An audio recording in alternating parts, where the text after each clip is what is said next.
Olá, como vai você? Tudo bem? Espero que as bênçãos do Papai do Céu estejam recaindo sobre você e sobre sua família. Nós estamos na nossa série Eu, o Pecado e as Pessoas, depois da série Cristo e os Cristãos.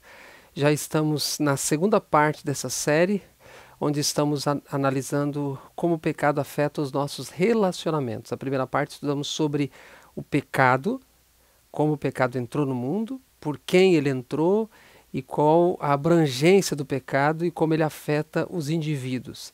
Agora estamos vendo como o pecado afeta os nossos relacionamentos, começando pela semana passada, quando analisamos uma parábola contada por Jesus.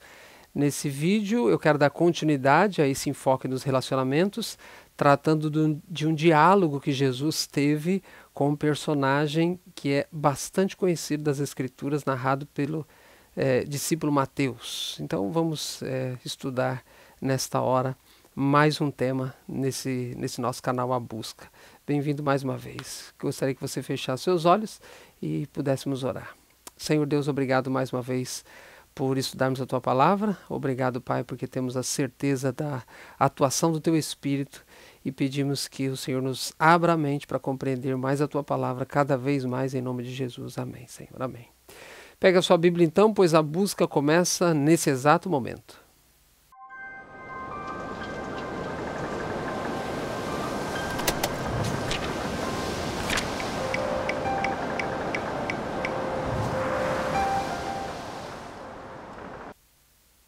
Muito bem, com a sua Bíblia em mão, seja impressa, seja no seu material eletrônico, eu convido você a abrir a sua Bíblia em Mateus capítulo 19. Mateus capítulo 19 é um diálogo que Jesus teve com o jovem rico. Você com certeza já ouviu muitos sermões sobre essa narrativa no livro de Mateus, já com certeza já viu muitas pessoas falando sobre essa narrativa e eu quero fazer algumas considerações com base nessa narrativa, nessa história narrada pelo Mateus.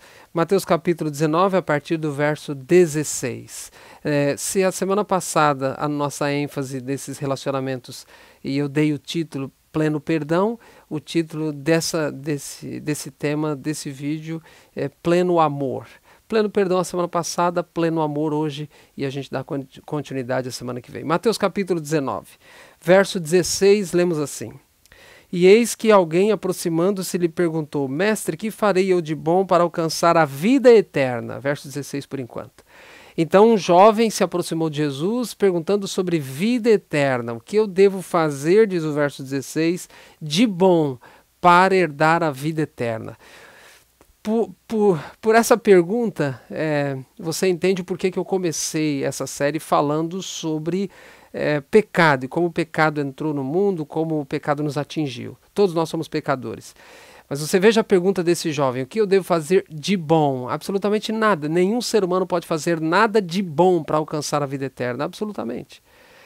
Lembrando ainda que Jesus vai dar uma resposta aqui, e uma resposta diferente de uma pergunta diferente feita no livro de Atos. Daqui a pouquinho eu vou mencionar essa outra pergunta. Por enquanto, esse jovem está fazendo a pergunta sobre vida eterna. Qual é a resposta de Jesus no verso 17?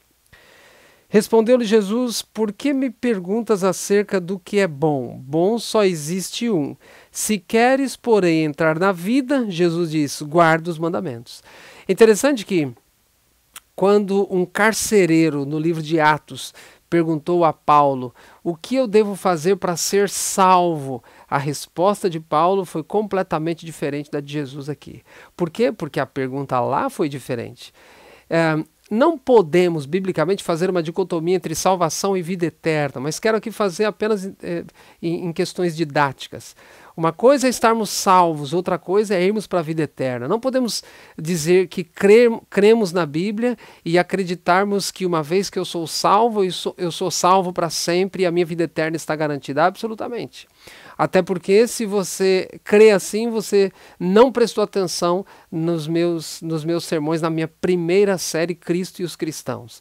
A Bíblia atesta que eu e você podemos estar salvos hoje, mas amanhã precisamos permanecer salvos, porque podemos perder a salvação que já nos foi outorgada em Cristo Jesus pela graça. A pergunta lá do carcereiro é sobre salvação e a resposta de Paulo foi: crê no Senhor Jesus e será salvo tu e tua casa. Aqui a pergunta foi sobre vida eterna e a resposta de Jesus foi: guarda os mandamentos, verso 17. Então algumas pessoas hoje fazem afirmações a respeito dos mandamentos. Os mandamentos não podem ser abolidos, em hipótese alguma. Jesus está dizendo: quer ir para a vida eterna? E ele está falando de vida eterna, não está falando de vida aqui nessa terra. Vida eterna. E ele diz, Jesus responde: guarda os mandamentos. E ele, o jovem rico, no versinho 18 diz: quais? Ainda perguntando para Jesus: quais?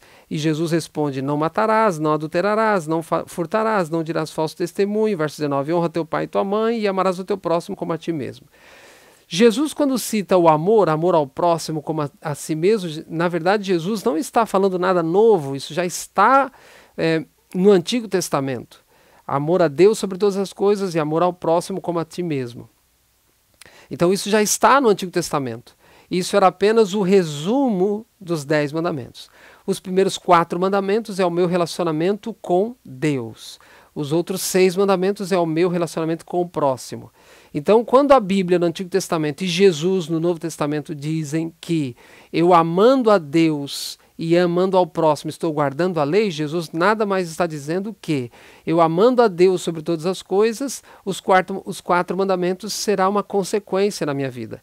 Eu amando o próximo como a mim mesmo, os outros 6 mandamentos também será uma consequência na minha vida. Percebe como Jesus menciona, pontua os relacionamentos como extremamente importantes e ligando os mandamentos à vida eterna, ligando a obediência à vida eterna?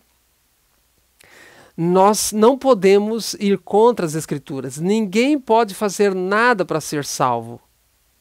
Ninguém depende de boas obras para ser salvo. Ninguém depende de dinheiro para ser salvo. Ninguém depende do seu próprio esforço para ser salvo. A salvação é pela graça, diz Paulo em Efésios capítulo 2, 8 a 10. Isso é claro em vários outros textos das Escrituras. Mas isso que nos foi dado de graça, podemos perder se não permanecermos fiéis, trilhando o caminho da santificação. O jovem rico pergunta para Jesus: vida eterna, como eu consigo? Jesus diz: guarda os mandamentos. Nada que possamos fazer de bom vai me garantir nem a vida eterna e nem a salvação. Porque mesmo guardar os mandamentos, pelo meu próprio esforço, é legalismo. Então Jesus está dizendo que eu preciso compreender que para eu ir para a vida eterna, há a parte humana a ser desempenhada pelo poder divino. Parte humana pelo poder divino. Jesus, depois de citar então esses mandamentos, não deixando dúvida que ele estava se referindo realmente aos 10 mandamentos de Êxodo 20, lemos então no verso 20, replicou-lhe o jovem: tudo isso tenho observado, que me falta ainda? Veja, quando o jovem pergunta sobre vida eterna, Jesus diz: guarda os mandamentos. Se esse jovem tivesse certeza de que ele estivesse salvo e com a vida eterna dele garantida, ele não teria ido até Jesus com essa indagação, com esse questionamento. Ao ele ir até Jesus, já me demonstra que ele tem dúvidas a respeito da sua vida eterna, como diz o verso 16. Então, se ele tem um problema, ou seja, ele tem dúvidas sobre a sua vida eterna, Jesus, ao dar essa resposta, eu entendo, sobre os mandamentos, eu entendo que Jesus, nessa resposta, já está dando um pré-diagnóstico do problema desse jovem. É como se Jesus estivesse já dando algum indício de que o problema desse jovem envolve os seus relacionamentos interpessoais. Por quê? Da onde eu tiro essa conclusão? Porque Jesus somente cita mandamentos da segunda tábua. Dos 10 dias do 20. Jesus não cita nenhum mandamento da primeira tábua. Não tomar outro Deus, não fazer outro Deus, só ter o nosso Deus verdadeiro como o único Deus, não fazer imagem de escultura, não tomar o nome de Deus em vão e guardar o sábado. Jesus não cita nenhum desses mandamentos. Jesus cita mandamentos somente da segunda tábua. E eu repito, a segunda tábua tem a ver com os meus relacionamentos interpessoais, pois amando ao próximo como a mim mesmo, isso será de maneira natural. Os meus relacionamentos irão bem, de maneira natural, porque Cristo vive em mim e eu amo Ele acima de todas as coisas, isso se refletirá no amor ao meu próximo. Então, repito, quando Jesus cita mandamentos da segunda tábua, Jesus já está dando indícios de qual seria o problema desse jovem. O porquê que ele foi com esse questionamento, por que ele tinha dúvida, por que ele tinha incertezas a respeito da sua vida eterna. Jesus está dizendo, talvez seja pelos seus relacionamentos. Talvez o problema esteja nos seus relacionamentos, porque Jesus só cita mandamentos da segunda tábua. O problema talvez não era o relacionamento dele com Deus, o problema era o relacionamento dele com o próximo. Tanto é que no decorrer da leitura, ele diz para Jesus, eu tenho feito isso. Eu já tenho guardado os mandamentos. E ele termina essa afirmação. O que me falta ainda? Ele sentia falta de alguma coisa. Por isso ele foi com esse questionamento até Jesus. E aí vem a informação de Cristo. Aí vem o checkmate de Cristo nessa narrativa. O versinho 21, Jesus diz, se queres ser perfeito, vai, vende os teus bens, dá aos pobres e terás um tesouro no céu. Depois vem e segue-me. Nesse versinho 21 eu tenho algumas ênfases a dar. A primeira ênfase, você percebe que Jesus menciona primeiro vai, depois Jesus diz vem. Isso não é o corriqueiro no Novo Testamento quando Jesus vai recrutar os discípulos. Quando Jesus vai então fazer os discípulos, chamar os discípulos, ele vai com a expressão vem. Ele chama os discípulos com a expressão vem. Ele se utiliza do vem. Foi assim com Mateus na coletoria de impostos. Vem, segue-me. Foi assim com Pedro no barco de pesca. Vem, segue-me. Mas quando ele vai fazer esse discípulo, primeiro Jesus diz, vai. Depois Jesus diz, vem. Por que será? Outra ênfase que eu dou nesse verso 21, Jesus diz, vai, vende os teus bens e dá para a igreja. Não, Jesus não diz isso. Jesus diz, vai, vende os teus bens, dá para os pobres. Por que para os pobres? Lembra-se, eu mencionei que um pré-diagnóstico de Cristo talvez já estava sendo dado quando ele mencionou o mandamento da segunda tábua. E agora Jesus menciona as pessoas. Jesus diz, vende os teus bens e dá para os pobres. Será que Jesus não está forçando esse jovem a se relacionar com aquelas pessoas para quem esse jovem rico eram a escória da sociedade?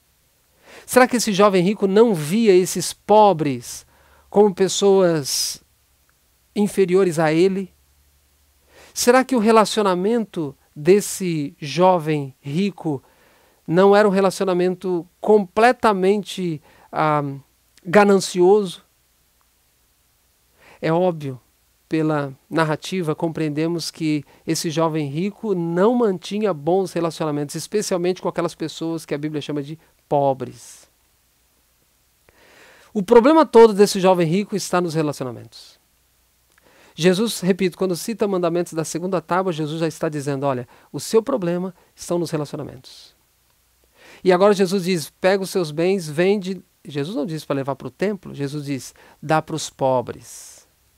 Jesus, quando diz dá para os pobres, Jesus está forçando ele a se relacionar com aquelas pessoas que, para ele, tais pessoas eram inferiores. Percebe? Percebe como que para Cristo é extremamente importante os nossos relacionamentos? E você percebe também como é importante a ligação dos relacionamentos com os mandamentos. Os mandamentos nos forçam, especialmente a segunda tábua, nos força a nos relacionar bem com as pessoas. Não matar, não roubar, não adulterar, não mentir, não cobiçar, etc. Então, eu e você somos convidados nessa narrativa a primeiro pensar, refletir de como têm sido os nossos relacionamentos e a nos esforçar por levar ao pé da letra os 10 mandamentos e obedecermos, especialmente no que se refere aos nossos relacionamentos interpessoais. Jesus, a terceira ênfase que eu quero dar nesse verso 21, diz, se queres ser perfeito. Será que perfeição na mente de Cristo tem a ver com vender todos os bens e dar para os pobres? Eu já mencionei aqui, pelo menos em uma ocasião, que Paulo, quando escreve em 1 Coríntios 13 sobre o amor, ele diz, olha, várias coisas ali, e dentre elas ele escreve, se eu der todos os meus bens para os pobres, se eu vender os meus bens, distribuir aos pobres, se não tiver amor, eu nada serei. Então, para Paulo, uma pessoa pode vender todos os seus bens ou distribuir todos os seus bens aos pobres, que é uma ação de amor. Se eu e você vermos uma pessoa distribuindo os bens para os pobres, pessoas efetivamente necessitadas, nós analisaremos isso como uma ação de amor. Mas para Paulo, 1 Coríntios 13, Paulo diz que essa ação de amor pode não estar sendo motivada pelo verdadeiro amor. E aí você entende, quando li em alguns estudos anteriores, que o nosso coração é enganoso. Jesus está dizendo, se você quer ser perfeito, veja, Jesus está dizendo vida eterna, perfeição. Se você quer ser perfeito, vai, vende os teus bens, dá para os pobres. Em outras palavras, Jesus está dizendo assim, se você quer ser perfeito, se relacione mesmo com aquelas pessoas que você não bate muito bem. Vai, seja perfeito quando você se relaciona com as pessoas que pensam diferente de você, que são efetivamente diferentes de você. Quer ser perfeito? Se relaciona com essas pessoas. Mas eu vou além. Será que isso é perfeição na mente de Cristo? Será que perfeição na mente de Cristo é simplesmente eu me relacionar com as pessoas ou vender os meus bens e dar para os pobres? Será que isso é perfeição na mente de Cristo? Eu quero ir além e quero mostrar para você o que é perfeição na mente de Cristo. Mateus capítulo 5, nesse texto, ou com esse texto eu termino. Mateus capítulo 5, Jesus falando de amor. Mateus capítulo 5, a partir do verso 43, nós temos um contexto aí. Mateus capítulo 5, verso 43, Jesus está falando sobre amor. Por exemplo, verso 43, Mateus 5, verso 43. Ouvistes que foi dito, amarás o teu próximo e odiarás o teu inimigo. E no verso 44, eu, porém, vos digo, amai os vossos inimigos e orai pelos que vos perseguem. Então Jesus está falando de amor. Não ame somente aqueles que vão te fazer o bem. Jesus ainda usa pensamentos que o povo na época dele tinha. Ame o teu próximo, odeie o teu inimigo. Jesus diz, não. Ame o teu próximo, ore pelo inimigo, etc. Qual é o contexto de Mateus 5 a partir do verso 43? Amor não a Deus, amor ao próximo. Jesus está falando dos relacionamentos interpessoais. Amor ao próximo. E Jesus está dizendo, quem é o próximo aqui? Os vossos inimigos. E aí ele menciona que Deus faz o seu sol sobre maus e bons, etc. Então, qual é o contexto? Amar os inimigos. Ok. Agora olha o verso 48. Mateus 5, 48, eu leio assim. Portanto, sede vós perfeitos, como perfeito é o vosso Pai Celeste. Então, o que entendemos desse verso 48? Jesus diz, sede perfeitos, como perfeito é o vosso Pai. Puxa, então nós temos que viver como Deus viveria se aqui vivesse em 2018? Não. Qual é o contexto que Jesus está citando isso? Jesus está citando no contexto do amor. E qual é a primeira palavra do verso 48 na minha tradução? Portanto. Essa palavra, portanto, indica que Jesus está finalizando uma linha de raciocínio. Qual é a linha de raciocínio? Amor ao próximo, não é amor a Deus. Amor ao próximo, os meus relacionamentos interpessoais. E Jesus está dizendo sobre amor ao próximo, ele está dizendo, portanto, sejam perfeitos, como perfeito é o Pai. Jesus está dizendo assim, em outras palavras, quer ser perfeito como o Pai? Ame como o Pai. É isso que Jesus está dizendo. Entendendo então que perfeição na mente de Cristo é amar as pessoas, é amar todas as pessoas, porque foi isso que Deus fez. Quando eu e você pecamos, desde Adão e Eva, quando Adão e Eva pecaram, e desde Adão e Eva, quando eu e você pecamos, Deus nos perdoa e nos ama. Quando Adão e Eva pecaram, Deus demonstrou o seu amor, dando a eles a oportunidade do perdão. Quando Adão e Eva pecaram, o plano da redenção já estava elaborado. Jesus Cristo viria e morreria por mim e por você. Então a Bíblia está dizendo, Jesus está dizendo que o amor do Pai é sobre maus e sobre bons. O amor do Pai é sobre todos pecadores. E Jesus está dizendo, quer ser perfeito, ame como o Pai ama. Ama a quem mesmo? A quem o Pai ama mesmo? A pessoas pecadoras como eu e você. Então, se perfeição na mente de Cristo é amar como o Pai ama, quando ele diz para o jovem rico, no livro de Mateus, como acabei de ler no capítulo 19, quando ele diz para o jovem rico, vai, quer ser perfeito, vai e faça isso. Jesus então está dizendo para o jovem rico, se você vender os seus bens e dá para os pobres, você estará amando-os. E amor é a perfeição.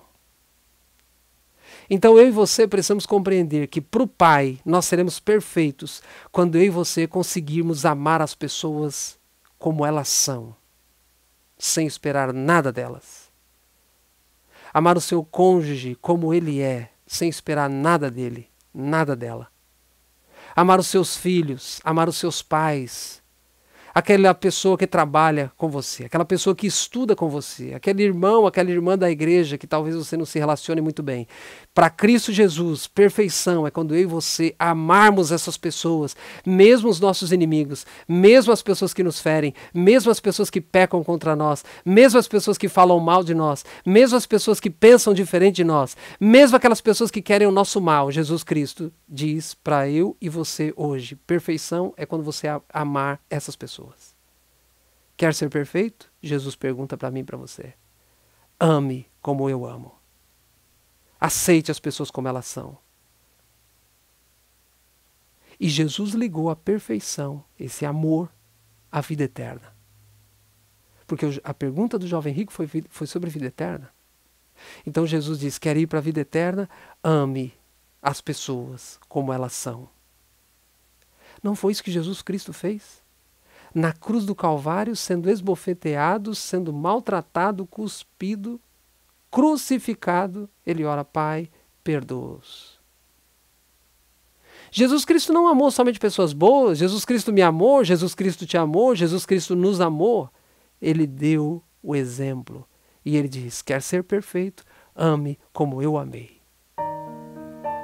Então que você, nessa hora, reflita sobre os seus relacionamentos. Repito, se o tema da semana passada foi pleno perdão, o tema desse vídeo foi pleno amor.